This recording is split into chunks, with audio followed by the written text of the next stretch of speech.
फैसल साहब, ये बात तो आमिर साहब की दुरुस्त है, ज़ाहिर है फौरी तौर पर तो रिजल्ट नहीं आएगा, वक्त लगेगा, लेकिन जिस तरह का माहौल अगर आज तक की बात की जाए, जिस तरह का माहौल हम देख रहे हैं, ख़ासतौर पर अब जो मुतालबात की पहले थी कि उसको रिटर्न में आना चाहिए, अब मुतालबात आ गए, तो लेकिन गवर्नमेंट का जो मौक़िफ़ आपने देखा कि वो समझ रहे हैं कि मुतालबात नहीं मुज़ाकरात हैं, उन्होंने इस पर तो साफ जवाब दिया है। तो ऐसी सिचुएशन में मुतालबात आगे बढ़ते हुए क्या उनका फ्यूचर नज़र आ रहा है आपको?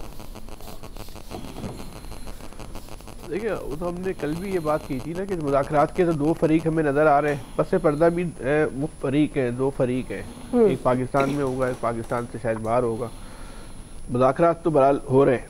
असल में देखिए, हुकूमत का जो एतराज़ है ना वो गलत नहीं है। बहरहाल नून लीग ने भी तो एक सियासत तो करनी है ना इस मुल्क के अंदर, जो उनसे जितनी भी इस पूरे 2 साल के अंदर सियासी गलतियाँ हुई हो, सियासत तो बहरहाल उन्होंने करनी है। अब मसला ये है कि अगर ये मुज़ाकरात कामयाब हो जाते हैं तो इसकी बेनिफिशरी तो तहरीक इंसाफ होगी, कीमत नून लीग ने चुकानी है। मुज़ाकरात थोड़े से कामयाब हो, बहुत ज़्यादा कामयाब हो, कम हो, जितने भी हो, कीमत जो है वो नून लीग को चुकानी है। कि जो चीज़ भी तहरीक इंसाफ के पास जाएगी वो मुस्लिम लीग की जेब से ही जानी है। अब ये जो इमरान खान ने या तहरीक इंसाफ ने जो 9 मई की बात नहीं की, सॉरी 8 फरवरी की जो बात नहीं की, वो तो बेसिकली एक महफूज रास्ता फराम किया है अपने सामने वाले को, और वो सामने वाला जो है वो नून लीग नहीं है। ये भी बड़ी एक हैरत अंगेज बात है। उनको एक महफूज रास्ता जो है वो फराम किया है कि ठीक है, अब आप रास्ता जो है वो खुद जो है वो निकाल लें, हम मुज़ाकरात में जो है ना ये बात नहीं रखते ऑफिशियली, क्योंकि जो भी हो आपके सामने 8 फरवरी को जो कुछ हुआ इस मुल्क के अंदर वो जो है सबने देखा।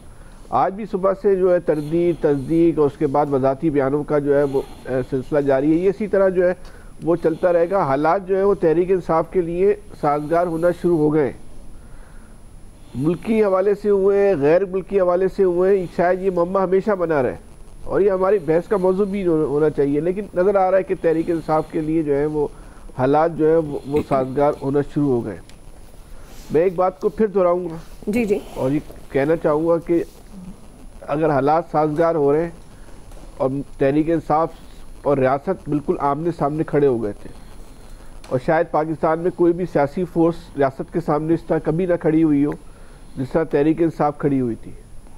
जब रियासत तहरीक इंसाफ के लिए इतनी जो है वो नरम पड़ गई है, तो फिर आप इस मुल्क में जितने लोगों की शिकायतें हैं सबसे आप बात करें। सिर्फ मुल्क में शिकायत करने वाली तहरीक इंसाफ नहीं थी। अगर सिर्फ तहरीक इंसाफ से बात करेंगे तो फिर ये मुनासिब नहीं होगा, ये रियासत के लिए भी जो है मुनासिब नहीं होगा कि तहरीक इंसाफ सिर्फ तहरीक इंसाफ की शिकायत का अदाला किया जाए। शिकवा सिर्फ तहरीक इंसाफ को तो नहीं था इस मुल्क के अंदर, औरों को भी शिकवे इस मुल्क के अंदर। तो जिन जिन से शिकवे हैं, हम ये बहस भी नहीं करते वो शिकवे किन किन से, जिन जिन से भी इस मुल्क में लोगों को शिकायतें हैं, और वो शिकायतें बहुत छोटी नौइयत की हैं। तहरीक इंसाफ की शिकायत तो बहुत बड़ी थी, बहुत ख़तरनाक थी, बहुत ख़तरनाक इल्ज़ाम थे रियासत के ऊपर, अमली तौर पे मुलविस थे रियासत के ऊपर हमला करने पर। रियासत ने ये बात हमको बताई थी। बाकी लोगों की शिकायतें और रियासत को जो उनसे इख्तलाफ है या उनसे जो शिकायत रियासत को है, वो दोनों की नौइयत इनसे बहुत कम है, बहुत कम है तहरीक इंसाफ से। जब तहरीक इंसाफ से बात हो सकती है इस मुल्क के अंदर, तो फिर सबसे बात हो सकती है। ये काम नहीं करें कि आप सिर्फ तहरीक इंसाफ से बात करें, आप तमाम लोगों को लेके चलें ताकि ये पाकिस्तान की सिमत दुरुस्त हो जाए। अगर सिर्फ आप तहरीक इंसाफ से बात करके चीज़ों को आगे बढ़ाएंगे तो हो सकता है कि तहरीक इंसाफ और तहरीक इंसाफ से वाबस्तगान तो मुतमईन हो जाए, लेकिन पाकिस्तान की सिमत दुरुस्त नहीं हो सकेगी।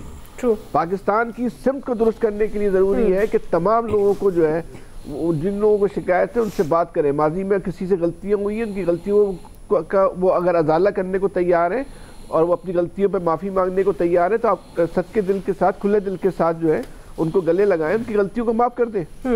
इन्होंने तो आज भी, इमरान खान ने बोला मैं माफ़ी नहीं मांगूंगा। इमरान खान की तो आज भी जो है वो, अगर हम ये कहें अना को कह ले, गर्दन का सरिया कह ले, वो कमज़ोर नहीं पड़ रहा। वो तो आज भी उसी तरह गुफ्तगू कर रहे हैं। अभी मैं उनका एक ट्वीट देख रहा था कि मैं क्यों माफ़ी मांगूँ, माफ़ी तो उनको हमसे मांगनी है, ये रियासत को कह रहे हैं।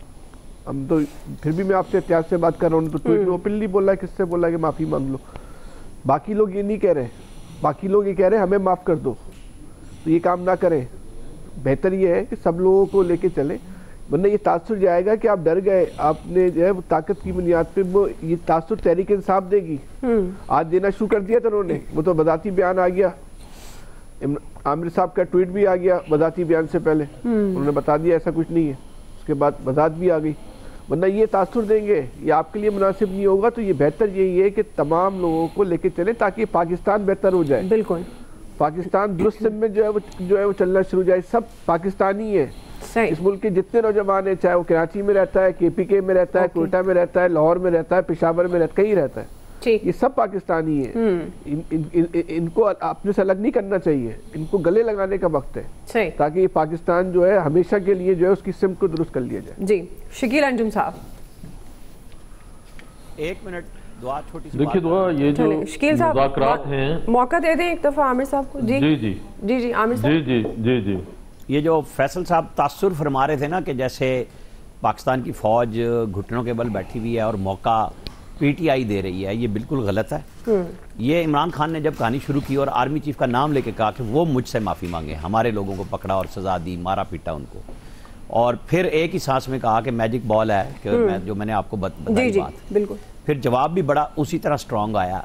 ये जरा देख लें कि कौन किससे माफी मांग रहा है, ये आने वाले दिनों में बड़ी खुल के चीजें सामने आएंगी। ठीक, अगर PTI को समझ नहीं आ रही कि वो फौज को नीचे लगा रही है, सीधी सीधी सी बात है ना, तो लग पता जाएगा अभी ये सब चीजें ओपन होंगी, कोई चीज छुपेगी नहीं। सही जी, ठीक है जी। शकील अंजुम साहब,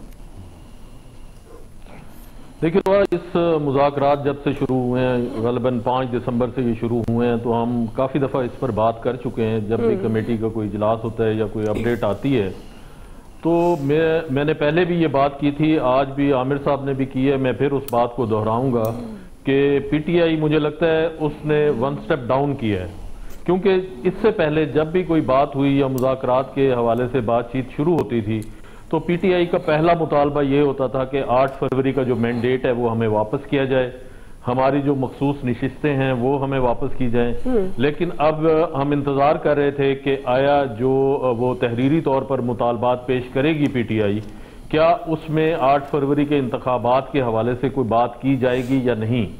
तो आज के जो उनके मुतालबात हैं उनमें 8 फरवरी के इंतखाबात के हवाले से कोई बात नहीं की गई। इसका मतलब है कि PTI ने 8 फरवरी के इंतखाबात को तस्लीम कर लिया है और बात आगे की तरफ बढ़ाई है।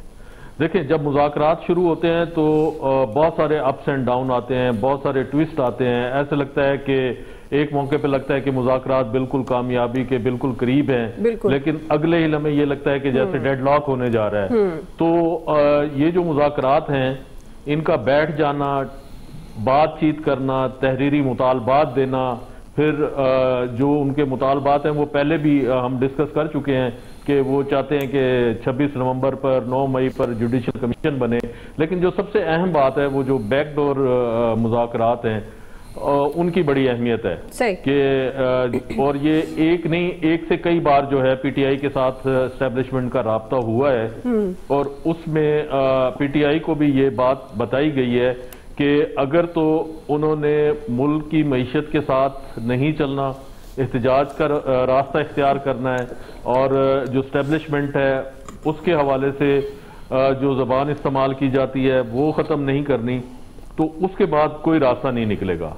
और PTI ने रियलाइज किया है कि जो एहतजाज की सियासत